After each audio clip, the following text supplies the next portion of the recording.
wabarakatuh. Selamat pagi adik-adik. Bagaimana kabarnya? Semoga sehat dan selalu dalam lindungan Allah Subhanahu wa taala. Ya, sekarang adalah bulan November dan pada bulan ini, tepatnya pada tanggal 10 November, diperingati sebagai Hari Pahlawan.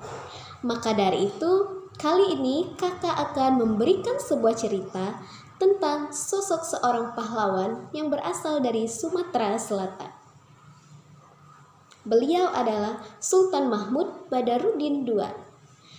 Adik-adik, sudah tahukah siapakah sosok Sultan Mahmud Badarudin II? Jika belum, mari kita simak dan dengarkan cerita berikut.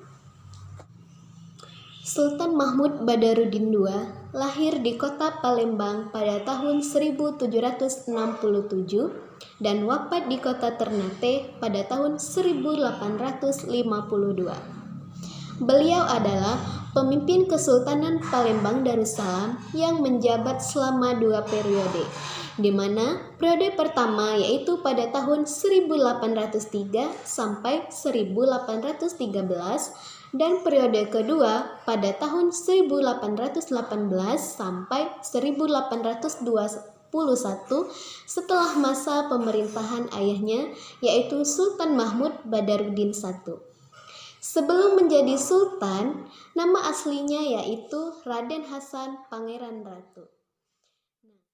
Dalam masa pemerintahannya, beliau seringkali memimpin perang melawan Inggris dan Belanda. Salah satunya yaitu yang disebut dengan Perang Menteng.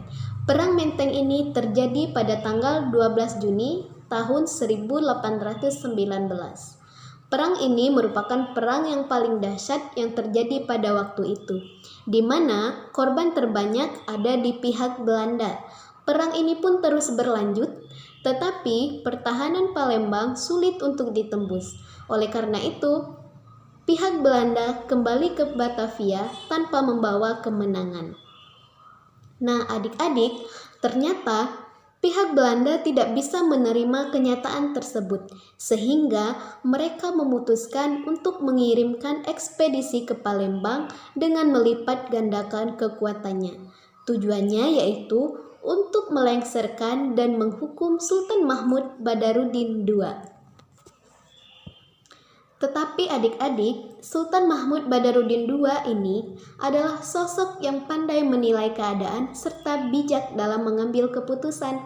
Beliau telah memperhitungkan bahwa akan adanya serangan balik dari pihak Belanda.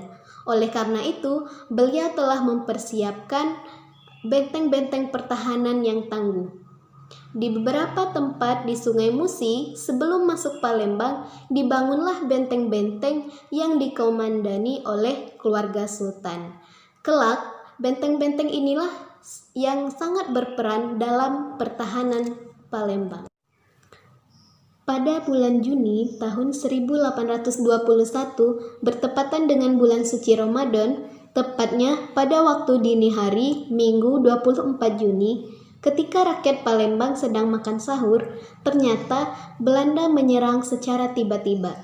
Tentu saja, serangan secara tiba-tiba dari pihak Belanda dapat melumpuhkan pertahanan Palembang, karena Palembang mengira Belanda tidak akan menyerang pada hari Minggu.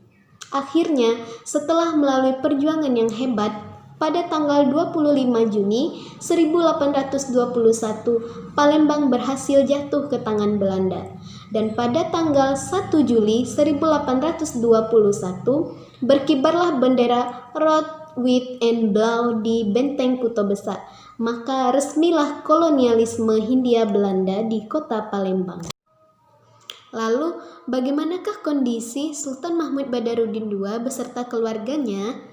Nah, pada tanggal 13 Juli menjelang tengah malam, Sultan Mahmud Badarudin II beserta sebagian keluarganya menaiki kapal dagerat dengan tujuan Batavia. Dari Batavia, Sultan Mahmud Badarudin II diasingkan ke Ternate hingga sampai akhir hayatnya pada tanggal 26 September tahun 1852. Selama 35 tahun di Ternate, sketsa tempat tinggal Sri Paduka Susuhunan Ratu Mahmud Badarudin dan Sultan Mahmud Badarudin II disimpan oleh Sultan Mahmud Badarudin III, yaitu Prabu Diraja yang nantinya akan melanjutkan kepemimpinan Sultan Mahmud Badarudin II.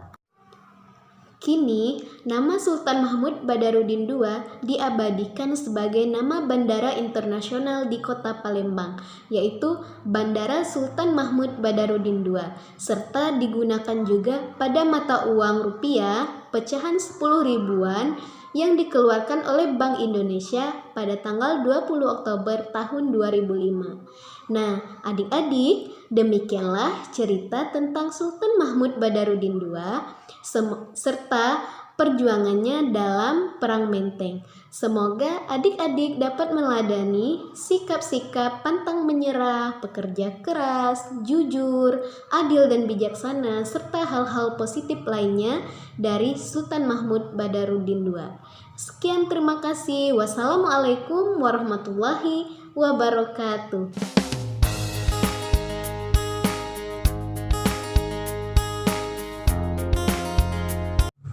Nah, setelah menyimak cerita, selanjutnya saya akan membahas tentang Sandi Pramuka. Lebih tepatnya yaitu Sandi Semapur. Di dalam Pramuka terdapat berbagai macam sandi, tetapi di sini saya membahas tentang Sandi Semapur. Sebelumnya, Sandi Pramuka adalah kode atau rahasia. Jika berbicara tentang Pramuka, tentunya tidak lepas dari istilah sandi. Fungsi Sandi Pramuka ini sering digunakan pada kegiatan rutin pramuka, hiking, camping, dan juga dalam permainan. Adapun tujuan Sandi Pramuka ini yaitu untuk melatih kerjasama, ketelitian, dan juga menyikapi masalah yang dihadapi. Sandi Semapur adalah sandi yang membentuk suatu huruf dan kalimat dengan menggunakan bendera Semapur. Sandi Semapur juga biasanya digunakan dalam perlombaan seperti tari Semapur kreatif.